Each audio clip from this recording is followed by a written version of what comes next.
오늘 말씀은 로마서 5장에서 11장 말씀까지 보도록 하겠습니다. 로마서 5장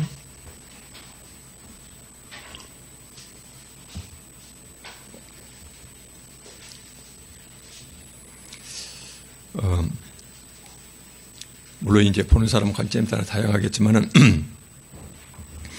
로마서 5장부터 이 8장까지 내용은요, 로마서 전체에서 가장 중요한 부분이라고 이렇게 일반적으로 평가를 받습니다. 우리가 이제 볼 그 로마서 5장부터 8장까지 주 내용은 이제 이 4장까지가 바로 뭐냐면은 우리가 아직 죄은되었을 때 예수님께서 우리 대신 우리 죄값을 다 치료해 주셨기 때문에 우리는 의롭게 되었다. 그래서 이제 우리가 예수 그리스도만 믿게 되면은 그러면은 우리는 이제 의로운 자가 된다. 그래서 이제 이신칭 의에 대해서 쭉 말씀이 되어 있고요. 여기서 이제 우리가 믿음으로 의롭게 됐다면 여기서 끝난 것이 아니거든요. 5장부터 8장까지는 이렇게 예수 그리스도를 믿고 의롭게 된 자는 어떻게 살아야 될 것인가. 그래서 크게 보면 두 가지로 나눌 수가 있어요. 예수 믿고 의롭다고 칭함받는 자는 그러면 이제 그 후에 구원받은 백성으로서 어떻게 살아가야 될 것인가. 첫째가 바로 화평과 기쁨 중에 살아가라. 이것이 이제 5장 내용이 되겠고요. 화평과 기쁨 중에 살아갈 것. 두 번째 6장, 7장, 8장은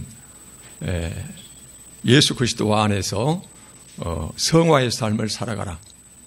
이렇게 이제 말씀하십니다. 그래서 오늘 살펴볼 주 말씀은 전체 큰 틀은 우리가 이제 예수님 믿고 의롭다, 죄 없다, 하나님 백성 되었다, 천국 백성이 되었다. 이렇게 우리는 이 큰 복을 받았는데 이 복을 받은 자는 첫째, 예수 그리스도 안에서 하나님과 화평을 누리면서 어떤 경우에서도 설령 인생을 살아가면서 고난을 당하는 한이 있더라도 기쁘게 살아가야 된다. 그렇게 살아가게 될 것이다. 이 말씀이고 화평과 기쁨 중에 살아갈 것. 두 번째, 화평과 기쁨 중에 살아가면서 끊임없이 하나님 말씀에 순종하는 삶. 성화의 삶을 살아가라. 이것이 이제 6장, 7장, 8장 이 내용이 되겠습니다. 이 내용이 되고요. 오늘은 11장까지인데 9장부터 이제 11장까지는 하나님께서 우리한테 구원을 베푸신 하나님은 전적으로 당신의 자유의지에 따라서 유기할 자는 유기하고 그 다음에 구원받을 자는 구원하는데 첫째 한 민족 이스라엘 백성을 선택하셨다. 그런데 그 이스라엘 백성이 하나님 말씀에 순종하는 삶이 아니고 행위로 하나님의 뜻을 버리고 자기 의로 계속 이렇게 살아가다가 하나님의 의의 절정이 바로 예수 그리스도거든요. 그래서 너희의 부족을 예수 그리스도를 믿으면은 내 아들을 믿으면은 그러면은 내 모든 죄값을 내 아들이 대신 짊어지고 죽게 되고 너희는 온전히 내 백성이 된다. 이것이 이제 하나님 의의 절정인데 이 예수 그리스도를 믿지를 않았어요. 그래서 하나님께서 유기하셨다, 버리셨다. 당분간입니다. 버리시고 그 대신에 이제 예전 같으면 하나님 백성이라고 칭할 수 없었던 이방 민족을 참 감람나무에다가 꺾어진 가지, 이렇게 이스라엘 백성 중에서 버림받은 자지 그 가지에다가 돌 감람나무 구원 밖에 살아가는 우리들을 참 감람나무 영적 이스라엘 되게 하셨다. 그래서 이제 남은 자를 구원하시겠다라는 이런 말씀이 9장에서 11장까지가 이렇게 쭉 되겠습니다. 이제 오늘 말씀은 어떻게 보면은 좀 산만한 말씀이 될 수가 있어요. 왜냐하면은 로마서는 일종의 교리서거든요. 교리서이기 때문에 아주 그 한 절 한 절이 설교한 주제가 될 정도로 굉장히 다양한 말씀들이 있는데 이것을 가지고 우리는 5장부터 11장까지 이렇게 7개 장을 전체 큰 틀을 한번 살펴보고자 하기 때문에 아무래도 큰 틀을 잡는다고 하지만은 좀 산만한 말씀이 될 것 같습니다. 우선 오늘 초점은 예수 믿고 의롭다고 칭함받는 우리는 첫째 어떤 경우에서도 하나님과 화평을 이루면서 그 다음에 화평의 의미가 무엇인가 좀 이따 이제 말씀을 나눠보고요. 그 다음에 기쁘게 살아가라. 그래서 어떤 경우에서도 기쁘게 살아가라는 것이거든요. 살아갈 것. 둘째는 믿음으로 구원받다 해서 구원으로 머물지 말고 반드시 하나님의 뜻에 따라서 성화, 거룩한 삶을 살아가야 된다. 이제 이 두 가지 큰 틀 속에서 오늘 말씀을 보시게요. 보면 이제 5장부터는 바로 이제 예수 그리스도 안에서 의롭게 된 자들이 어떻게 살아가야 될 것인가. 첫째, 하나님과 화평을 이루고, 그 다음에 기쁨, 어떤 경우에서도 기쁘게 살아가라. 이제 이 말씀이 5장에 나와 있어요. 5장 1절에 보니까는 그러므로 우리가 믿음으로 의롭다 하심을 받았으니, 우리가 예수 그리스도를 믿음으로 의롭다 하심을 받았으니 우리의 죄는 전부 다 예수 그리스도의 보혈로 씻김 받고 내 죄값은 그분이 다 치르고, 그래서 옛날 하나님과 우리는 원수 사이가 됐는데 내 죄악 때문에 이제는 하나님과 나와 올바른 관계가 되었다. 이 올바른 관계는 하나님은 나의 하나님이 되어주시고 나는 하나님의 백성이 되어서 서로 깊게 사랑하고 사랑하는 사이로 이렇게 살아가게 되었다. 올바른 관계로 회복되었다. 이것이 이제 의롭다 하심을 받았으니, 그래서 성경을 보실 때 의롭다, 이것은 착하다는 의미에 훨씬 더 깊은 의미가 있습니다. 항상 성경은요, 대부분의 용어가 관계 개념이거든요. 그래서 하나님과 나 사이가 내 죄 때문에 완전히 틀어졌을 때, 이것이 이제 의롭지 못한 것인데, 나의 죄 때문에 나는 의의가 하나도 없는데 하나님의 아들의 의로, 그분의 희생으로 하나님과 나 사이에 다시 이제 올바른 관계가 된 것을, 이것이 이제 우리는 의롭게 되었다는 것이거든요. 하나님은 그분 자체가 철저하니 흠 하나 없는 분이시기 때문에 그렇게 이제 성결하신 분이기 때문에 우리처럼 죄 갖고 있는 자는 죄인 그대로는 하나님과 한 몸이 될 수가 없어요. 그래서 어떻게든 내 안에서 죄가 해결돼야 되는데 예수 그리스도 때문에 내 죄값이 해결됐다는 것이거든요. 그런 차원에서 우리는 하나님과 올바른 관계가 되었다. 그러면서 우리 주 예수 그리스도로 말미암아, 우리 주 예수 그리스도를 통해서 하나님과 화평을 누리자라는 것이에요. 나는 내 죄값은 예수께서 전부 다 죄값을 치러주시기 때문에, 그래서 우리는 하나님과 의로운 관계, 올바른 관계가 되었으니 이제는 하나님 안에서 하나님과 깊고 깊은 교제 속에서 화평을 누리자라는 것이거든요. 그러면 성경에서 말씀하시는 이 화평이라는 것은 구체적으로 어떤 뜻이냐면은 평화롭다는 그런 뜻이긴 한데, 첫째, 하나님과 우리 사이에 나의 죄 때문에 형성됐던 반목이 없어 있다는 것이거든요.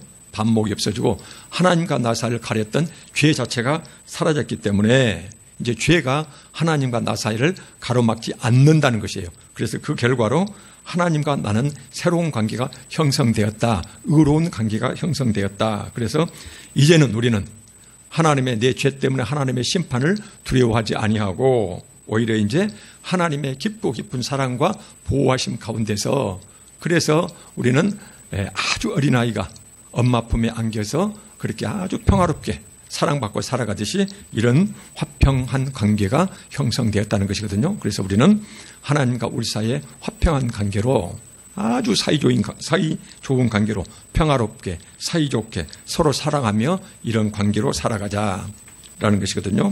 이것이 이제 칭의받는 우리에게 첫째 요구되는 삶의 모습이고요.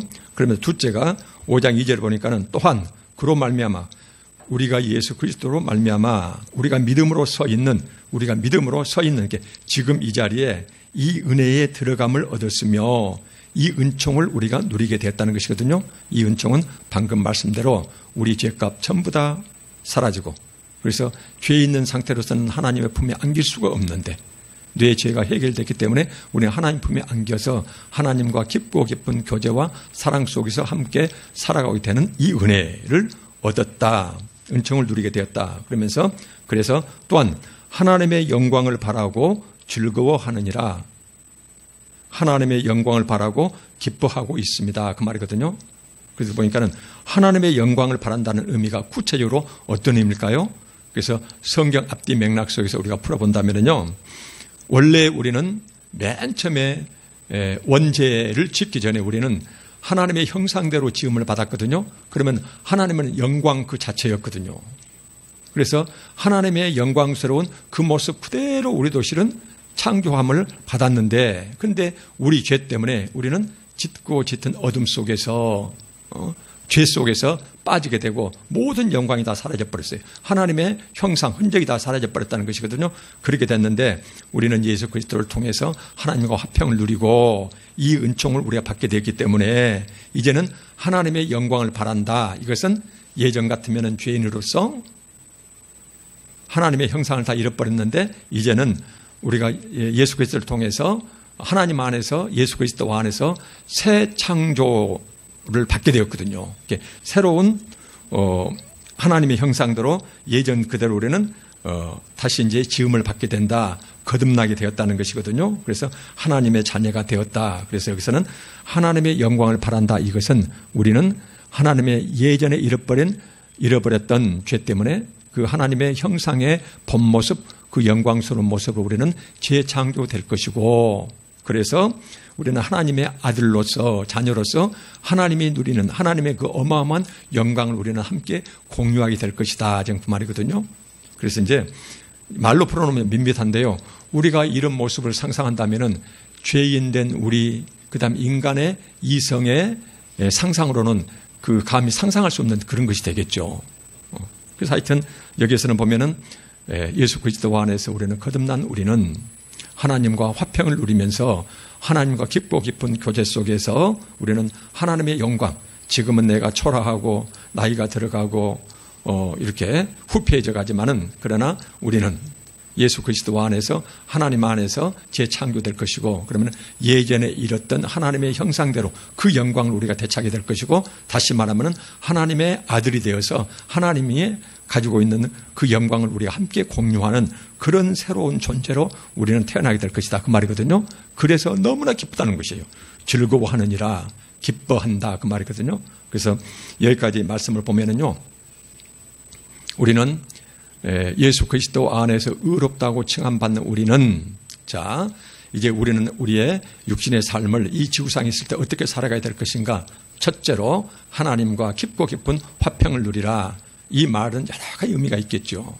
세상 살면서 내 육신이 약해서 슬쩍슬쩍 옛 습관이, 그래서 하나님 앞에 정말로 부끄러운 모습이 있지만은, 그러나 그것 때문에 혹시 저주받을까 전전긍긍하며 살지 말라는 것이거든요. 그래서 하나님과 깊고 깊은 교제 속에서 평화롭게 살아가고, 둘째, 우리는 곧 이제 재창조되어서 하나님의 형상이 우리한테 회복될 것이다. 그래서 하나님의 그 영광스러운 모습을 우리도 공유하게 된다. 그래서 기뻐하라는 것이거든요. 기뻐하는데 이 기뻐하는 것이 우리가 육신 가지고 살아갈 때는 여러 가지 고난을 당할 수가 있잖아요. 근데 그 고난을 당했을 때에도 절대로 흔들지 말고 기쁘게 살아가라는 것이에요.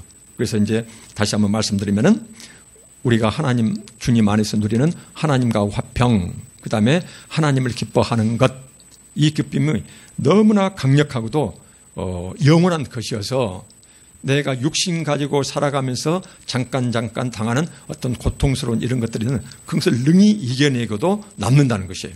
보니까는 5장 3절에 다만 이뿐 아니라 평온할 때 우리가 누리는 하나님과 화평과 그 다음에 우리가 가지고 있는 기쁨에 그치지 말고 설령 우리가 환난 중에도, 설령 우리가 환난 당한다 하더라도, 고통을 당한다 할지라도 오히려 기뻐하라는 것이에요. 즐거워하나니, 환난 가운데서도 즐거워한대요. 기뻐한대요.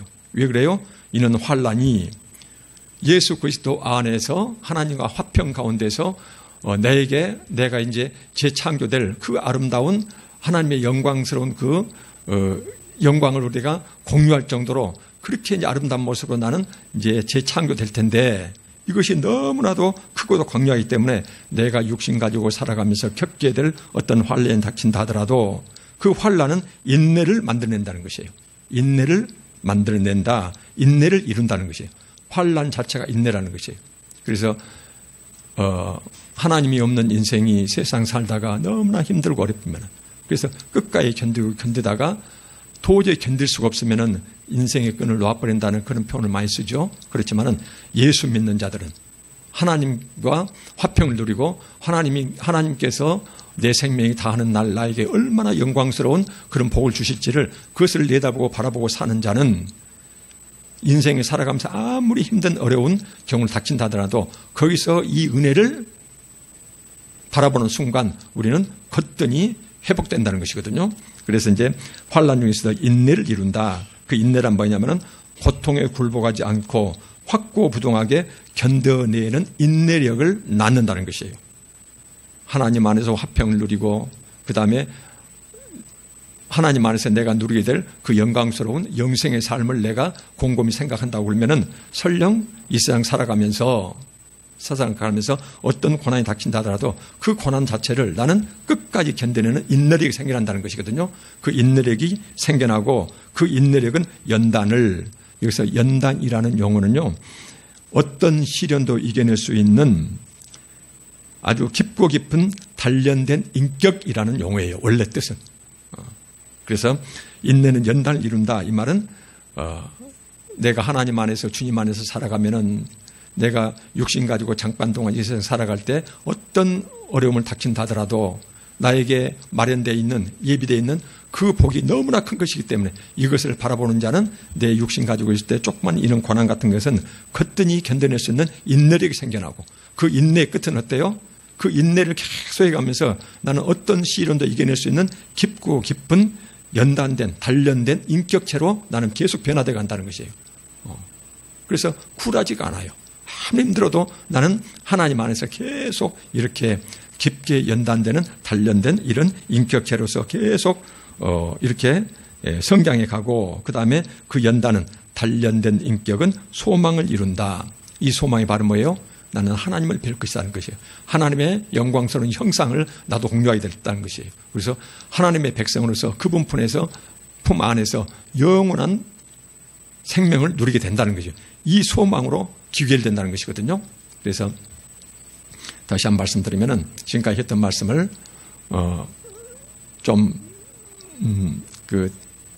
깊게 와닿지 않다 하더라도요.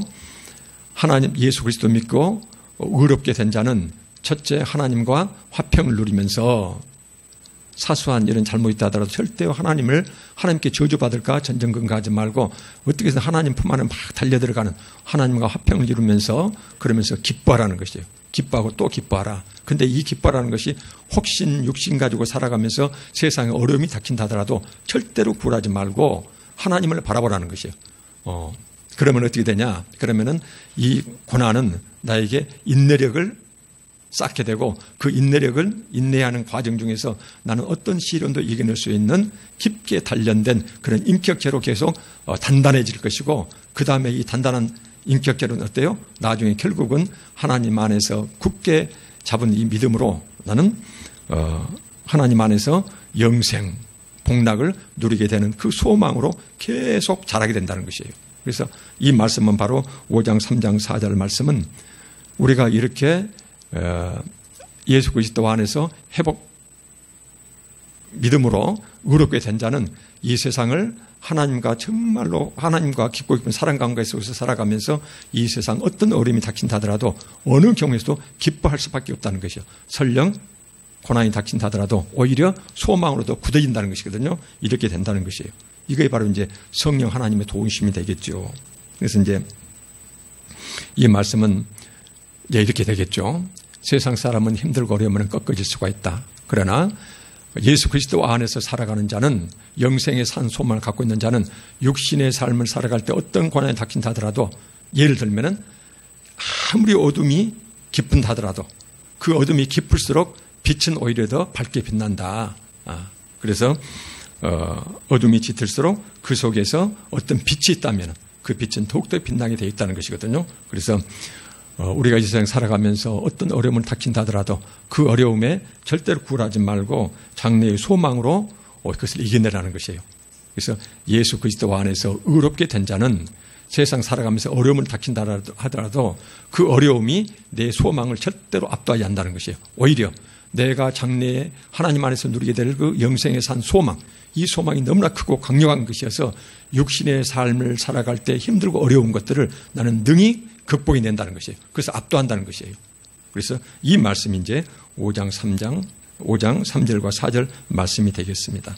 그래서 이제 첫째가 예수 그리스도 안에서 우리는 하나님과 화평과 그 다음에 어떤 경우에도 기쁘게 살아가라. 이 기쁨은 너무나 크고도 강력한 것이어서 육신의 어떤 고난도 능히 견뎌내고 그래서 압도할 수 있는 이런 힘이 있는 것이다. 그래서 믿음이 깊은 자는 이런 기쁨을 누리게 된다는 것이에요. 그 다음에 이제 6장은 바로 뭐냐면은 6장, 7장, 8장은 성화의 삶을 살아가는 것이에요. 성화의 삶을 살아가라. 그래서 이제 6장의 내용은요, 우리가 죄의 종, 죄의 저주로부터 벗어났으니 해방됐으니 하나님께 순종하라는 것이거든요. 죄로부터 해방되었으니 이제는 죄의 종노릇 하지 말고 하나님께 순종하라. 이 말씀이 이제 주된 말씀이 6장 6절에 나와 있어요. 우리가 알거니와 우리는 이미 알고 있습니다. 그 말이거든요. 우리의 옛사람이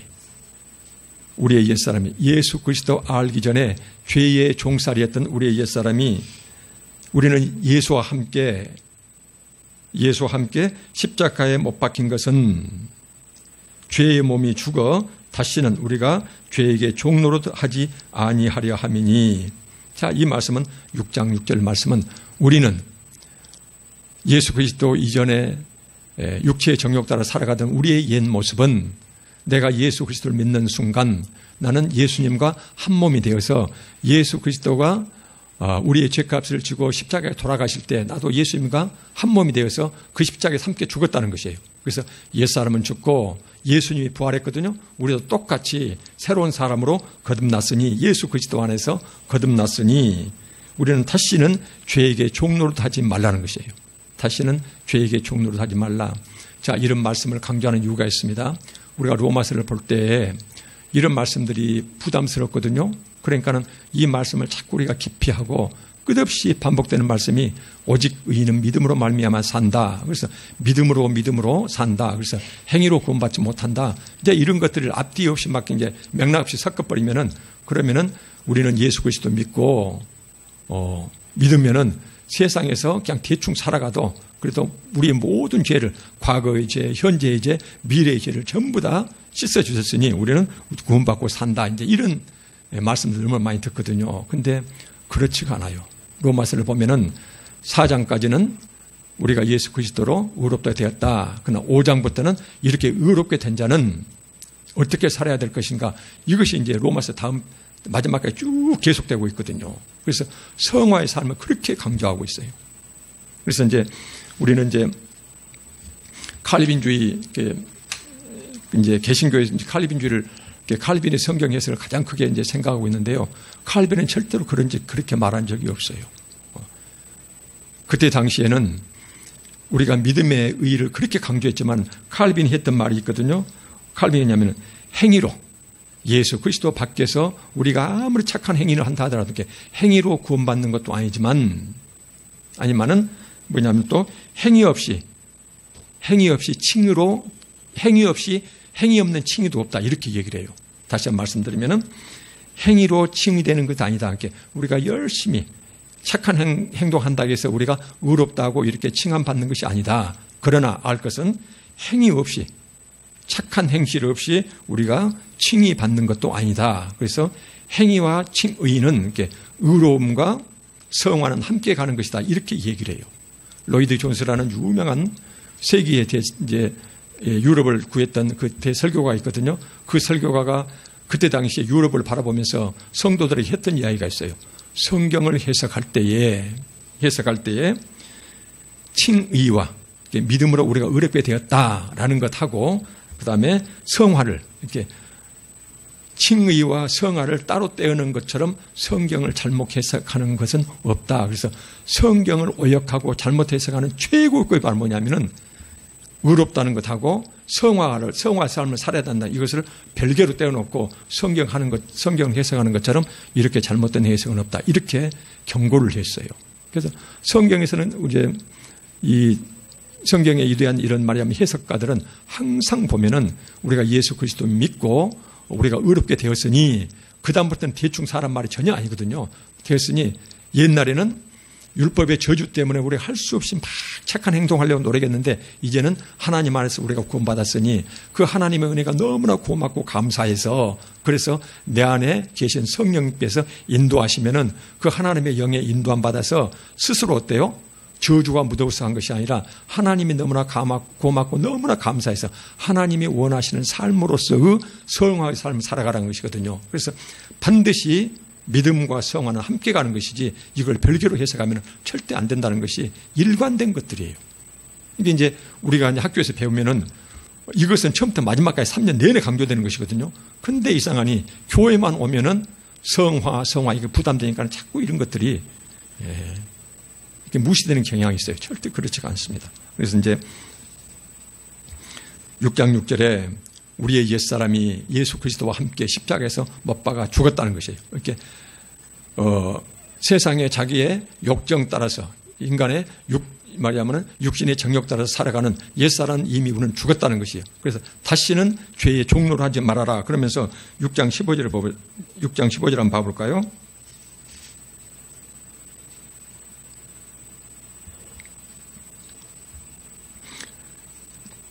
이것은 좀 더 이제 이 선명에 나와 있거든요.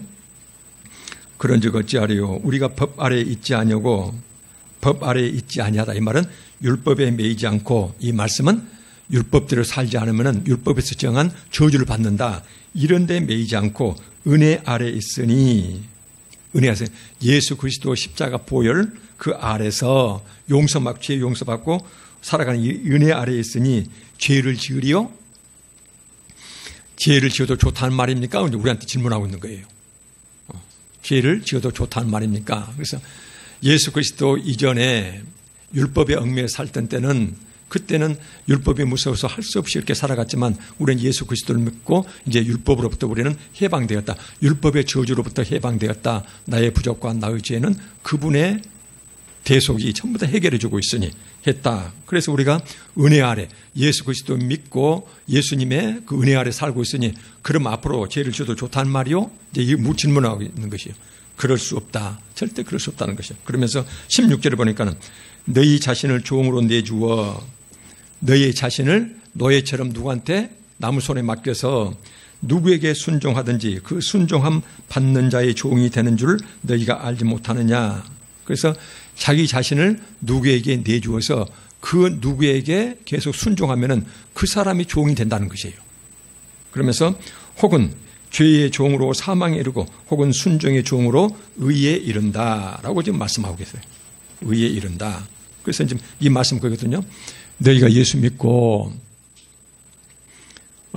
의롭다고 내가 일단 법정에서 너 이제 죄 없다고 땅땅땅 이렇게 했는데 그래서 내가 이제 율법의 저주에서 해방됐다고 그러니까 그러면 함부로 살아도 된단 말입니까? 절대 그렇지 않다는 것이에요. 내 삶의 모습이 누구를 따라 살아가냐 그 말이에요. 육신의 정욕, 세상 사람들과 똑같이 사탄이 시킨 대로 살아가느냐 그러면 너는 사탄의 종이라는 것이에요. 그 다음에 하나님의 종으로서 살아가느냐 그 말이에요. 그래서 누구를 따라 살아가느냐 그래서 자기 자신을 누구에게 종으로 내주어 그 사람에 계속 순종하고 있으면 그 사람이 종이 된 것과 똑같이 너는 예수 그리스도 믿었다고 하지만 삶의 모습이 예전과 똑같으면 그럼 너는 죄의 종이다. 그러면서 너는 버림받는다는 것이거든요. 그러나 순종의 종으로 예수 그리스도 하나님의 말씀에 순종해 살아가면 우리는 의에 이른다. 의로운 존재가 된다. 이제 이 말씀을 하고 계시거든요. 그래서 이 말씀을 보면은요, 성경에서 예수 믿고 우리가 의롭게 됐다는 것. 그래서 다시 한번 말씀드리면은 우리가 착한 행실을 양을 따해서 구원받는 건 절대 아니에요. 그건 절대 아니거든요. 그래서 예수 믿고 우리가 구원의 길로 들어섰으면은 이제 이미 나는 구원받았으니까 항상 우리가 강조할 때 과거, 현재, 미래의 죄까지 다 용서받았다. 이제 이것만 강조해버리면은 그리고 자꾸 그런 말씀만 대하다 보면은 내가 대충 세상 살아도 계속 거리낌이 없어요. 근데 전혀 그렇지 않다. 네 삶의 모습이, 네 손발, 그 다음에 네 삶이 누구를 추종하고 있느냐 그 말이에요. 겉모습이 네가 지금 어디를 가고 있느냐 그 말이거든요. 그래서 네 삶의 모습이 누구를 따라가느냐 하면은 바로 그 자신의 그 모습이 누구의 종인지를 스스로 깨달으라는 것이거든요. 그래서 순종의 종으로 의에 이르려야 된다. 이 말씀을 하고 계세요. 예수님께도 똑같은 말씀 하셨거든요. 마태복음 6장 24절에 그런 말씀하셨어요. 한 사람이 두 주인을 섬기지 못할 것이니 혹 이를 미워하고 저를 사랑하거나 혹 이를 중히 여기고 저를 가볍게 경히 여김이라. 너희가 하나님과 재물을 겸하여 섬기지 못. 다시 말하면 너희가 하나님과 하나님의 대적자를 함께 섬기지 못한다는 것이거든요. 다시 말하면 하나님이 우리한테 요구하시는 생명의 길과 세상 사람이 걸어가는 삶의 겉모습, 사망의 길이 있는데 이 두 길을 함께 갈 수는 없다는 것이에요. 그래서 이제 지금 초점이 좀 애매하긴 합니다만은 결론은 이렇게 여러분들이 했으면 좋겠어요. 예수 그리스도 밖에서 내가 살아갔을 때 그때는 그렇게 살았지만은 내가 예수 믿고 이제 예수 그리스도 안에서 살아간다고 하지만 그러나 내 삶의 모습이 예전의 모습과 똑같으면은 그러면은 세상의 종으로 살아가고 있다는 것이에요. 그러나 내가 순종의 종, 아무리 부족하고 흠이 많고 부족하다 하더라도 애써서 노력하면서 막 하나님 말씀대로 순종하며 살려고 그렇게 살아가면은 너는 의에 이르게 된다는 것이에요. 결론은 의에 도달하게 될 것이다. 지금 이 말씀이거든요. 그래서 우리는 두 길을 갈 수가 없어요. 사망의 길과 생명의 길을 동시에 갈 수가 없거든요. 그 다음에 사단과 예수 그리스도를 동시에 섬길 수가 없거든요. 이 말씀은 입술로 주요하는 것, 그 다음에 교회에 와서 잠깐 동안에서 예배 의식 드리는 것, 이것 자체는 커버가 되는데 커버할 수 없는 내용이라는 것이거든요. 내 삶의 모습이거든요. 그래서 누구에게 순종하느냐, 순종이라는 것은 입술을 말한 것이 아니거든요. 생각만을 말한 것이 아니거든요. 순종이라는 것은 삶으로 살아가는 모습의 순종을 이제 말씀하고 계시거든요. 그래서 이 말씀이 우리한테는 상당히 부담스러운 말씀이라는 것이에요. 우리가 주일날도 말씀을 같이 나눴습니다마는 하나님의 말씀이 설령 부담스럽다 하더라도 그 말씀에 우리가 직면하시게요. 힘들고 어렵더라도 이건 하나님의 말씀이거든요.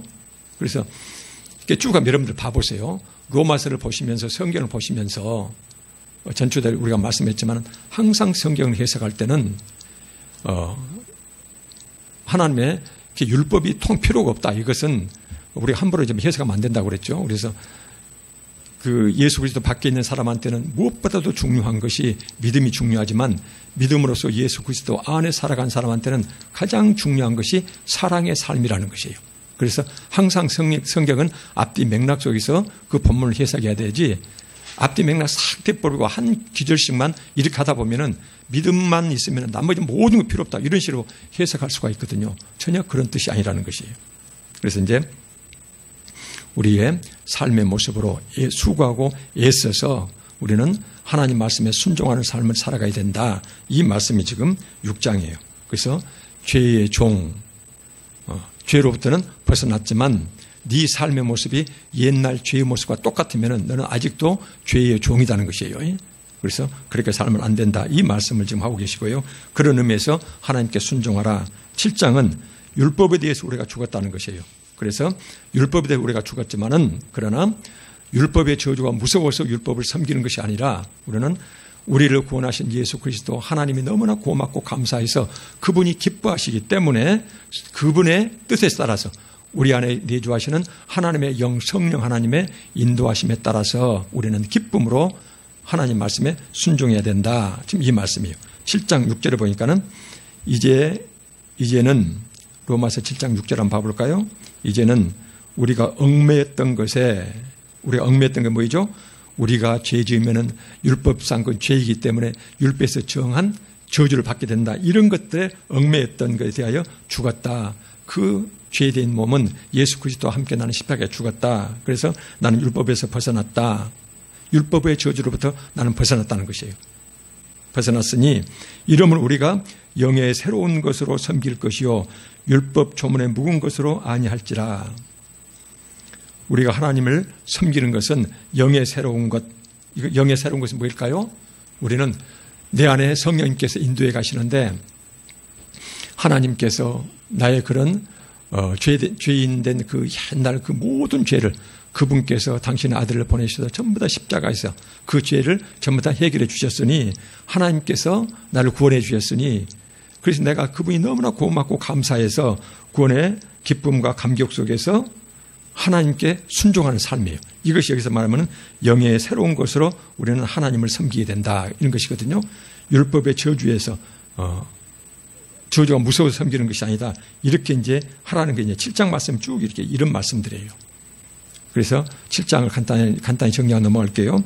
율법에 대해서 우리는 죽었다. 그래서 율법의 저주로부터 우리가 세상 살아가면서 이런저런 죄를 범하면은 율법 조문에 나와 있는 그 죄를 전부 다 받는 것은 아니다. 그래서 율법이 무서워서 순종하지 말고, 그러나 율법으로부터 해방시킨 그분의 그 사랑이 너무나 고맙고 감사하기 때문에, 그래서 성령님의 인도하심에 기쁨과 구원의 감격 속에서 하나님께 순종하라. 이 말씀이 이제 7장 말씀이에요.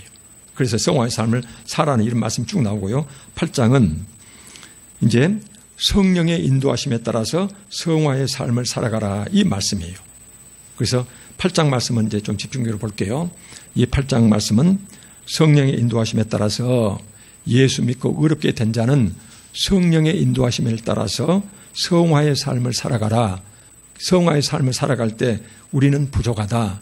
우리의 부족을 삼위일체 하나님께서 채워주실 것이다. 이 말씀이 기도의 형태를 통해서 나타나고요. 그 다음에 이렇게 살아갈 때 설령 우리가 육신의 삶을 살면서 어떤 고난이 닥친다 하더라도 우리는 이렇게 성령의 인도하심에 따라서 성화의 삶을 살아가면은 어떤 고난 속에는 능히 이겨낼 수가 있다. 이 말씀이 이제 8장 말씀의 주된 요약이 될 수가 있겠습니다. 8장 5절에 보니까는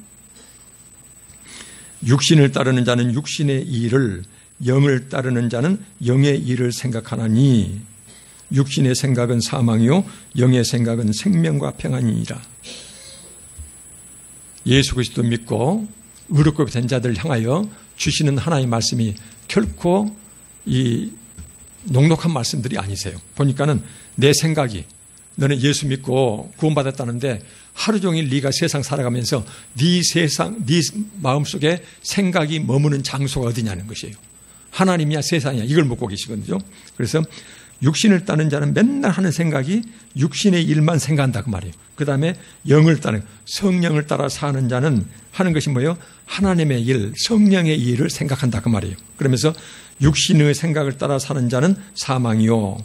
육신에 항상 내 마음의 생각이 머무는 자리가 세상 것, 육신 것 이런 것은 사망이 따라오고, 영의 생각, 성령의 생각은 생명과 평안이 따라온다. 지금 그 말씀이거든요. 그러면서 이제 우리가 육신을 따라 사는지 하나님의 성령을 따라 살아가는지 이것이 추상적이고 애매해요. 정신작용이라. 그랬을 때 알아보는 방법이 바로 뭐냐면은 내가 오늘 하루 동안 살아가면서 내 마음의 생각이 줄곧 머물렀던 곳이 대상이 무엇이었는가를 따져보라는 것이에요.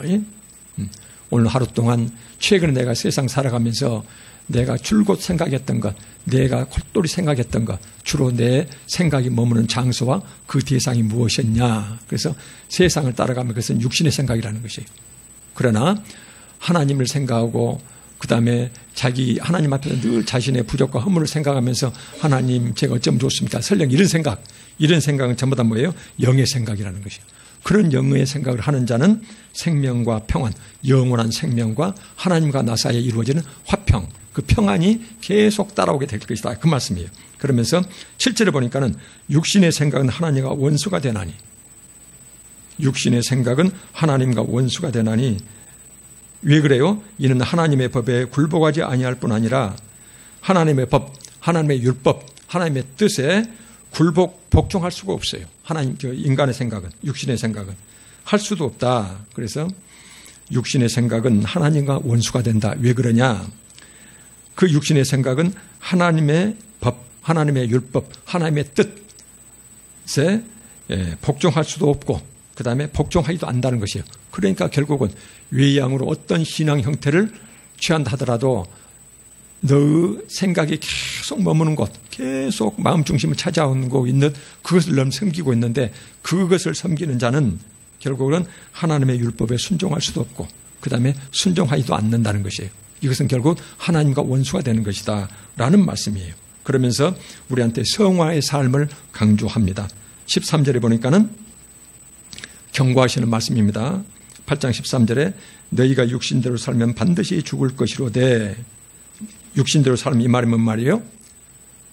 육신의 생각을 따라 살면 반드시 죽을 것이로되 영으로서 몸의 행실을 죽이면, 영으로서 하나님의 말씀으로 자기 자신을 쳐서 피가 나도록 쳐서라도 이렇게 영으로서 몸의 행실을 죽여가면서 성화의 삶을 살아가면은 너는 영원한 생명으로 살아가게 될 것이다. 이제 그 말씀이에요.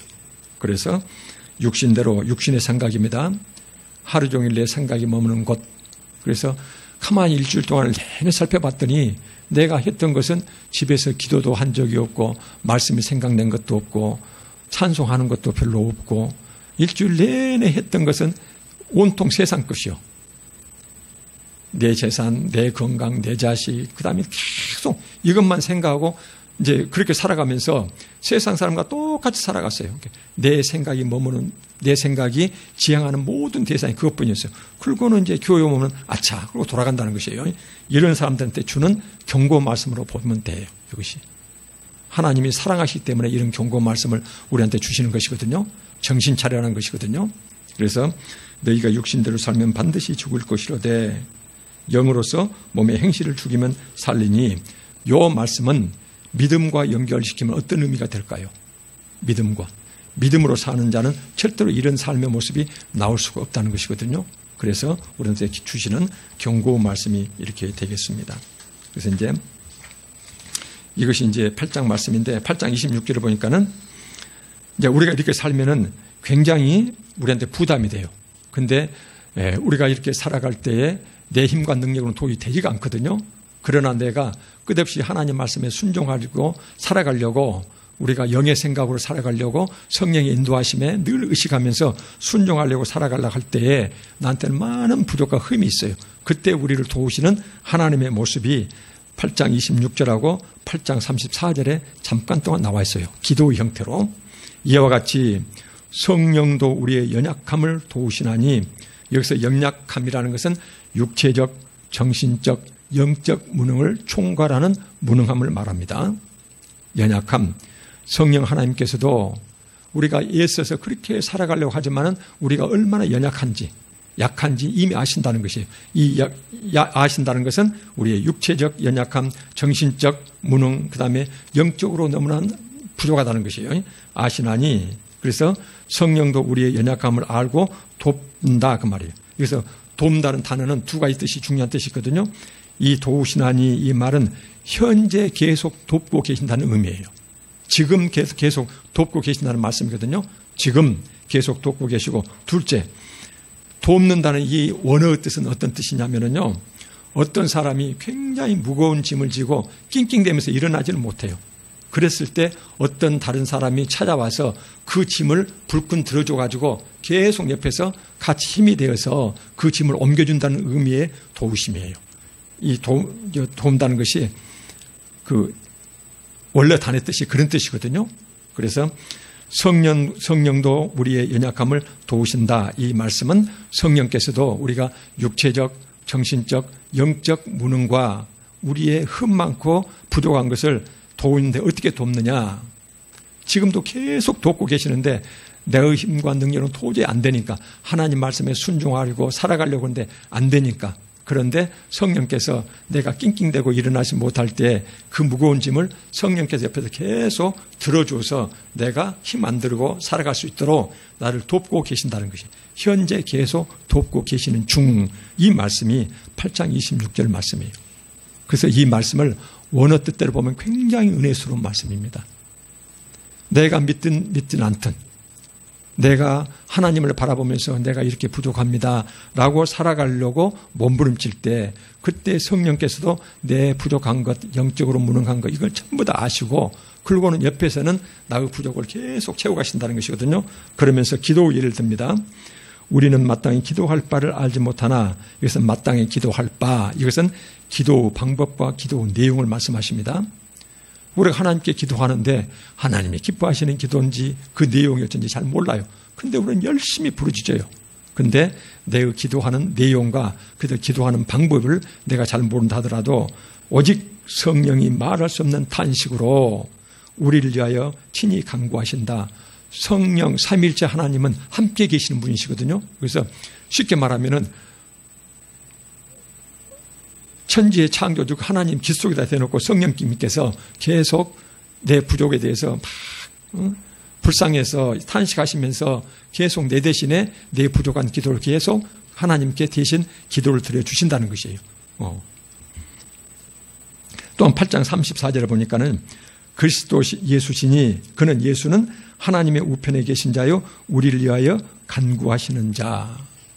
성령께서도 하나님 바로 옆에서 날 위해서 그렇게 나의 연약함을 돕고 옆에서 내 짐을 전부 다 대신 지시면서 이렇게 도와주시면서 그 다음에 내가 마땅히 기도할 방법과 기도 내용이 잘못됐음에도 불구하고 전부 기도 방법과 기도 내용을 보충해서 완전한 기도를 계속 성령께서 하나님께 드려주고 계시고 예수님께서도 하나님 바로 우편에서 하나님께 나를 위해서 대신 간구하신다 그 말씀이에요. 성령과 예수님께서 그렇게 삼위일체 하나님께서 나를 위해서 돕고 계신다. 그래서 8장 37절에 어때요? 이렇게 성삼위 하나님께서 나를 돕고 계시니 그러나 이 모든 일은 앞에 좀 나와 있습니다만은 우리가 육신 가지고 세상 살아갈 때에 우리가 겪게 되는 모든 고통스러운 것들, 이 모든 고통스러운 것이 영적이든 육체적이든 재물이든 정신적이든 이 모든 것들을 우리를 사랑하시는 이로 말미암아 우리가 넉넉히 이긴다. 이기고도 남습니다. 그 말이에요. 어쩔 때요? 우리가 예수 그리스도 믿고 의롭게 된 자로서 항상 하나님과 화평을 누리면서 그러면서 우리가 부족하지만 끝없이 성화의 삶을 살아가려고 노력할 때에 그때의 그 부족을 성령 하나님께서 계속 옆에서 지금 돕고 계시고 그 다음에 예수님께서는 계속 하나님 우편에서 이제 우리가 인간적 표현하면은 귓속말로 계속 누구를 지목하면서 그 자를 위해서 계속 예수님이 기도를 해준다는 거예요. 성령님의 기도와 예수님의 기도는 기도 방법과 기도 내용이 하나님 뜻에 완전히 부합되는 완전 무결한 기도가 되겠죠. 그 삼일째 하나님의 보호하심 속에서 우리가 살아간다는 것이에요. 그래서 이 바울 사도는 로마 시내에 흩어져 있는 사도들의 가르침을 한 번도 받은 적이 없는 그냥 예루살렘에 왔다가 잠깐 얻어들었던 걸 가지고 그래도 예수 그리스도가 좋아서 예수를 믿는 교회를 일구고 있었거든요. 그래서 이 사도들로부터 제대로 교리 공부를 한 번도 받은 적이 없어요. 그래서 로마 시내에 있는 그런 그리스도인들한테 지금 계속 이 말을 전하고 있는 게 편지를 써서 교리 공부시키고 있는 것이거든요. 지금 이 말씀입니다. 이제 지금까지 했던 말씀을 간단히 요약하면은요, 의롭다함을 받는 예수 그리스도 믿고 의롭다라고 칭함받는 우리가 그러면은 의롭게 된 이후에 어떤 삶을 살아가야 될 것인가? 첫째, 하나님과 화평을 이루라는 것이에요. 조금만 잘못 있으면 그때마다 회초리 들고 있는 하나님을 생각하지 말고 나의 부족과 흠을 그분이 계속 도와주고 계시니까 그래서 항상 하나님과 품에 달려들어가서 잘못했습니까? 회개 기도하면서 그분과 화평스러운 이런 관계를 유지하고 그러면서 기쁨을 누리되 어떤 고난이 닥친다 하더라도 항상 기뻐하면서 살아가라는 것이거든요. 그렇게 살아가라는 것이에요. 둘째, 성화의 삶을 살아가라는 것이에요. 성화의 삶을 살아갈 때에 우리의 부족은 성령님과 예수님께서 끝없이 주변에서 나의 한 손으로는 나의 짐을 짊어지고 다음 한 손으로는 예수님께 계속 귓속말로 나의 부족과 허물을 계속 위해서 하나님께 기도드리는 두 분이 계시는데 삼위일체 하나님 중에서 성령 하나님과 예수 그리스도께서 이렇게 돕고 계신다. 그래서 힘을 내라는 것이거든요. 그래서 어떤 경우에서든지 두려워하지 말고 모든 일을 이겨내라. 이 말씀이 이제 로마서 5장부터 지금 8장까지입니다. 9장부터 11장까지 오늘 보지를 못했는데요. 바로 그 말씀이거든요. 이렇게 구원의 능력을, 구원의 은혜를 베푸신 하나님은 절대 당신의 주권대로 행하신다는 것이거든요. 그래서 하나님께서는 이스라엘 백성을 선택했는데 이스라엘 백성이 계속 겁을 내요. 그러니까 유기 버리셨다는 것이거든요. 근데 잠시 버린 것을 말합니다. 유기하고 그 다음에 하나님께서는 참 감람나무 유대 백성들이 그러니까는 가지를 쳐버리고 이제 우리처럼 한국에 사는 우리를 돌감람나무 예수 그리스도 밖에서 저주받은 백성을 살아간 우리를 부르셔서 영적인 유대 백성이 되도록 돌 감람나무 가지를 꺾어서 여기다 접붙여서 그래서 참 감람나무 유대로부터 진액을 받는 자가 되었다. 그래서 우리로 하나님 백성이 되게 만들었다. 이것이 이제 9장에서 11장까지 말씀이에요. 이 말씀이고요. 그래서 이제 우리가 이제 이 말씀을 보면서요. 오늘 좀 말씀 좀 산만했습니다. 근데 이제 초점을 그렇게 맞췄으면 좋겠어요. 예수 그리스도 믿고 의롭게 된 자는 절대로 그 단계로 머무면 안 된다는 것이에요. 그래서 우리는 너무나 믿음으로 의롭게 되었다. 이것만을 강조하다 보면은 우리가 믿음 이후의 삶을 어떻게 살 것인가 몇 번 강조했죠. 베드로의 경우도 바울의 경우도 이제 몇 번 강조했는데 절대로 그치는 것이 아니다.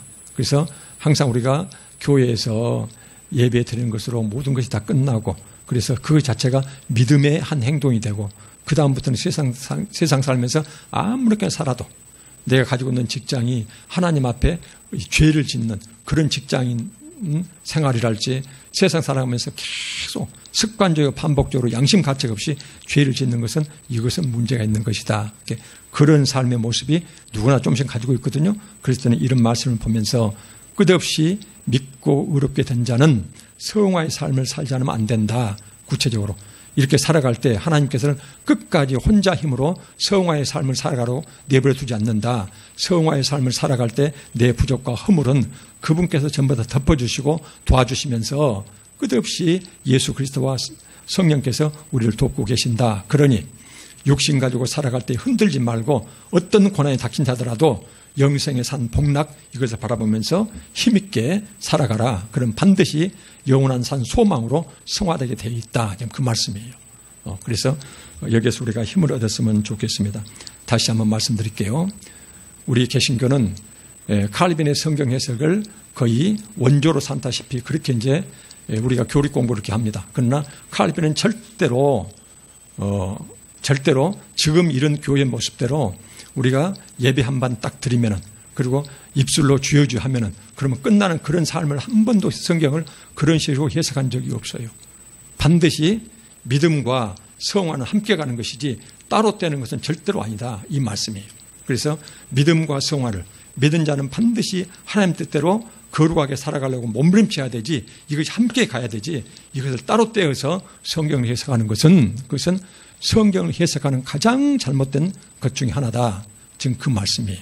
그래서 우리가 부담되지만 이 말씀을 곧이곧대로 하나님 말씀 때문에 받아들이고 그 다음에 힘들고 어려울 때는 그러나 든든한 것이 있는데 성령께서 예수님께서 끝없이 나를 붙들어 주시면서 나를 돕고 계신다 라면서 하나님이 기뻐하시는 그런 삶을 살아가도록 노력하시게요. 좀 시간이 많이 됐습니다. 기도하고 마치겠습니다. 아버지 하나님, 부족하고 흠 많던 저희들 영적 이스라엘 백성으로 삼아주신 것 감사합니다. 겉모습 단순히 지식적인 종교 행위에 그치지 않고 하나님과 화평한 중에 기쁨으로 모든 삶의 고단함 이겨내게 하시고 성화의 삶을 굳세게 살아갈 수 있도록 저희들을 붙들어 주시옵소서. 예수 그리스도 이름으로 기도합니다. 아멘.